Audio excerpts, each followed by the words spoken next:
उत्तर प्रदेश के मऊ उपचुनाव में वोटों की गिनती चल रही है। मतगणना से पहले क्षेत्र में सुरक्षा बढ़ा दी गई है। इससे पहले दारा सिंह चौहान के समाजवादी पार्टी विधायक पद से इस्तीफा देने के बाद उपचुनाव के लिए मतदान जरूरी हो गया था। वैसे तो घोसी के दंगल में 10 प्रत्याशी मैदान में हैं, लेकिन मुख्य मुकाबला भाजपा के दारा सिंह और समाजवादी पार्टी के सुधाकर सिंह के बीच है। पिछले 4 चुनावों की बात करें तो 2 बार समाजवादी पार्टी तो 2 बार बीजेपी ने बाजी मारी है।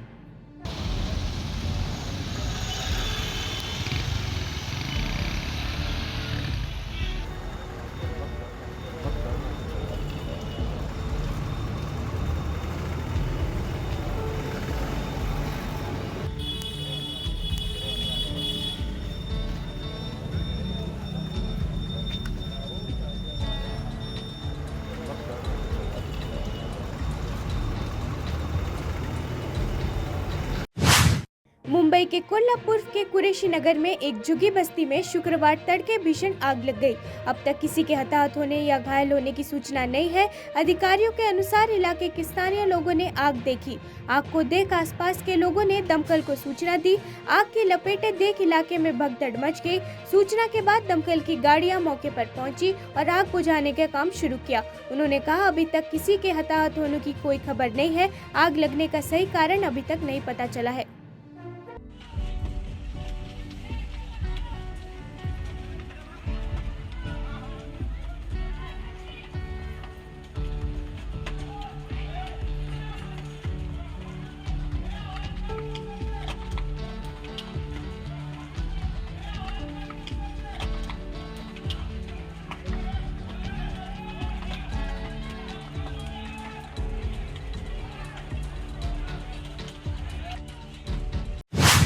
अमेरिका के राष्ट्रपति जो बाइडेन G20 शिखर सम्मेलन में भाग लेने के लिए भारत के लिए रवाना हो गए हैं।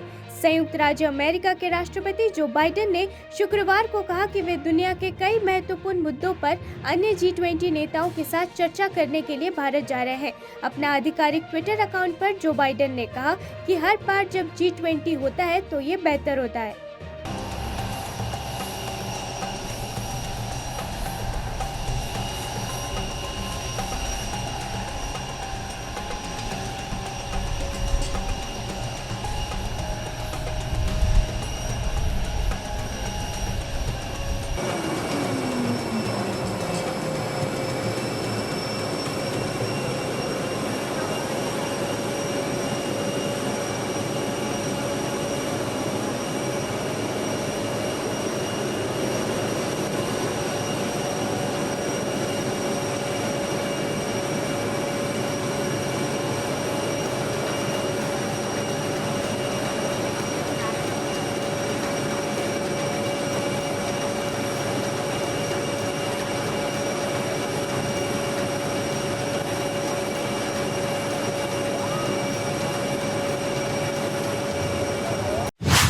पश्चिम बंगाल के राज्यपाल सीवी आनंद बोस ने G20 शिखर सम्मेलन की सफलता के लिए प्रार्थना की।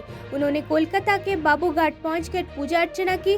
उन्होंने कहा, भारत पूरी दुनिया यानी G20 को भारत की सर्वश्रेष्ठता दिखाने के अपने मिशन पर निकल पड़ा है। ये आरती G20 की सफलता, भारत की सफलता और पश्चिम बंगाल की सफलता के लिए प्रार्थना की गई थी। India has set out in its mission to showcase the best of India to the whole world. That is G20. This Arati was performed to pray for the success of G20, success of India, success of West Bengal.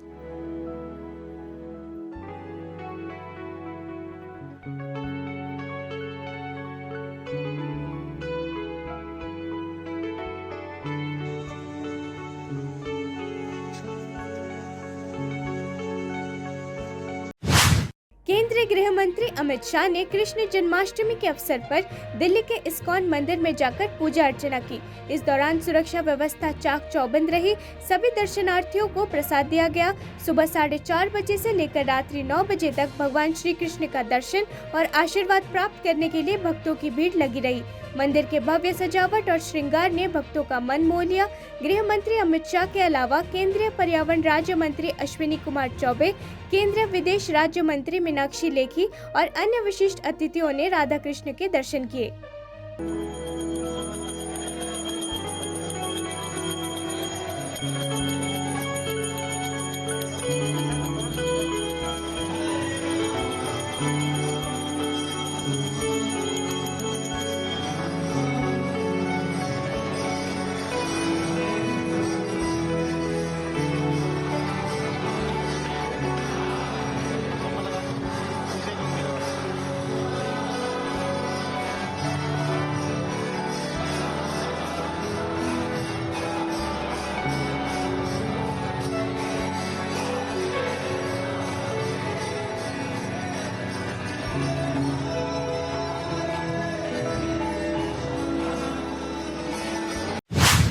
Janmashtami के दिन भगवान कृष्ण के जन्म का उत्सव पूरे हर्षोल्लास से मनाया गया।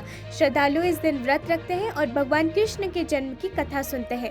कृष्ण जन्माष्टमी के दिन कथा सुनने से कान्हा का आशीर्वाद प्राप्त होता है। लोगों ने कृष्ण जन्माष्टमी के अवसर पर मथुरा के कृष्ण जन्मभूमि मंदिर में भगवान कृष्ण के जन्म का जश्न मनाया। कृष्ण जन्माष्टमी एक त्योहार है जो भगवान कृष्ण के जन्म का जश्न मनाया जाता है, जहां भगवान कृष्ण को भगवान विष्णु का 8वां अवतार भी माना जाता है। ये त्योहार भगवान कृष्ण की पूजा अर्चना करके सुंदर ढंग से सजाए गए झूलों, नृत्य प्रदर्शन और दही हांडी प्रतियोगिता के साथ मनाया जाता है।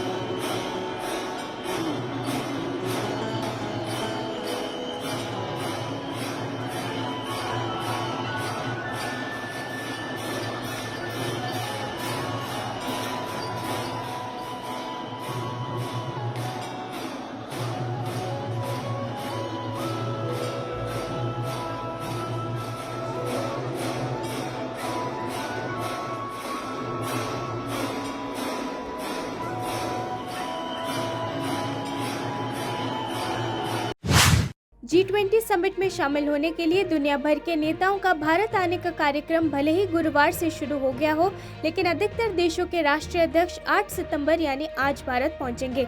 यूरोपीय परिषद के अध्यक्ष चार्ल्स मिशेल 9 और 10 सितंबर को होने वाले G20 शिखर सम्मेलन में भाग लेने के लिए गुरुवार को नई दिल्ली पहुंचे। चार्ल्स मिशेल यहां इंदिरा गांधी अंतर्राष्ट्रीय हवाई अड्डे पर जल शक्ति मंत्री और खाद्य प्रसंस्करण उद्योग मंत्री प्रहलाद सिंह पटेल ने स्वागत किया। इससे पहले दिन में यूरोपीय आयोग के अध्यक्ष उर्सुला वॉन डर लेयन भी G20 शिखर सम्मेलन में भाग लेने के लिए दिल्ली पहुंचे।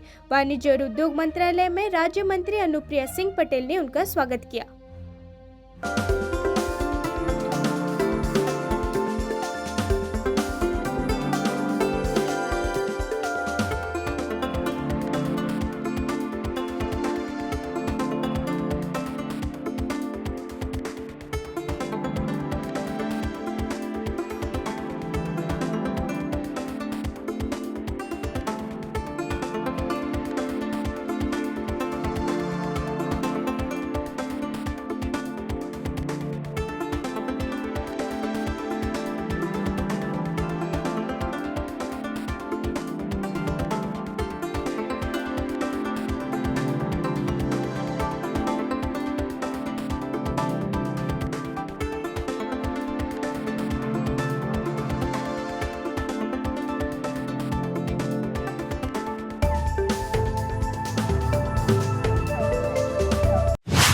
फ्रांस के राष्ट्रपति इमैनुअल मैक्रोन G20 शिखर सम्मेलन में भाग लेने के लिए 2 दिवसीय यात्रा पर 9 सितंबर को नई दिल्ली पहुंचेंगे।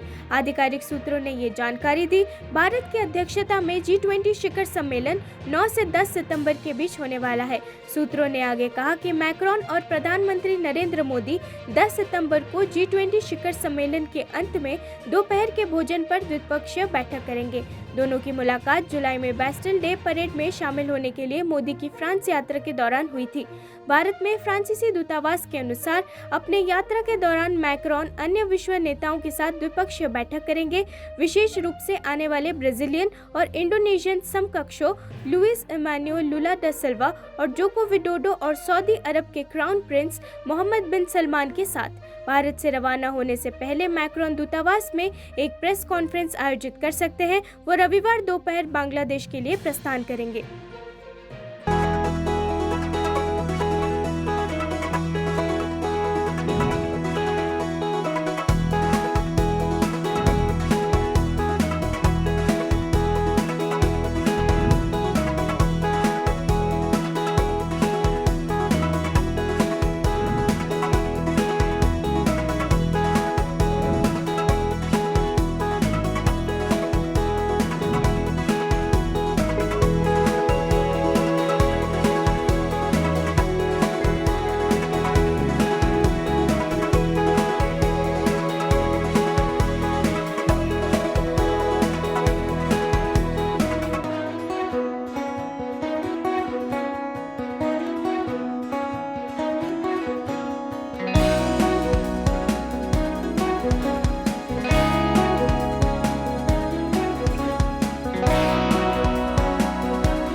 आगामी 9 और 10 सितंबर को होने वाले G20 शिखर सम्मेलन से पहले पुलिस ने दिल्ली गुरुग्राम सीमा पर वाहन चेकिंग की। आपको बता दें कि 2 दिवसीय शिखर सम्मेलन में 20 सदस्य देशों सहित 40 देशों के नेता और प्रतिनिधि शामिल होंगे।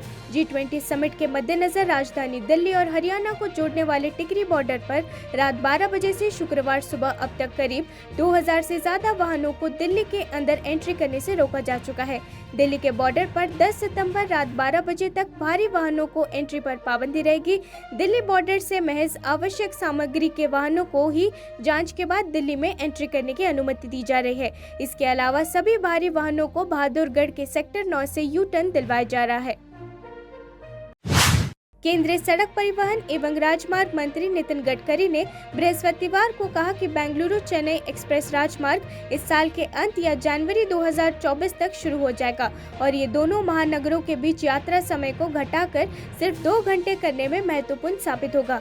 गडकरी ने कहा कि ऐसे में जब देश भर में बड़े पैमाने पर बुनियादी ढांचे का निर्माण किया जा रहा है, चेन्नई जल्द ही एक एक्सप्रेस राजमार्ग परियोजना के जरिए दिल्ली से जुड़ जाएगा। अशोक लेलैंड की ओर से आयोजित एक समारोह को संबोधित करते हुए केंद्रीय मंत्री गडकरी ने कहा, मैंने आज चेन्नई में राष्ट्रीय राजमार्ग परियोजनाओं की प्रगति की समीक्षा की। बेंगलुरु चेन्नई एक्सप्रेस हाईवे इस साल के अंत या जनवरी 2024 तक शुरू हो जाएगा। Making good roads. Now people are traveling in the country. We are developing 36 green express highway. We are connecting Chennai to Delhi. And actually I am telling you that before coming to this program, I was taking the review of our project from Chennai to Bangalore. In the end of this year, in the first January, in January month, we will start Bangalore-Chennai Express Highway, where time period will be only 2 hours. So you can launch luxury buses, sleeper coach buses on electric, and just like business class, people will enjoy that. And you can reduce the ticket rate by 30%. Because the fuel cost is very less. I'm just giving you the example. You start from Manali. From Manali to Rohtang Pass, it will take something 3.5 hours. We have just completed Atal Tunnel, and because of that, you can only cross the tunnel with 8 minutes. In pass of 3.5 hours, only 8 minutes. After that, in Himalaya,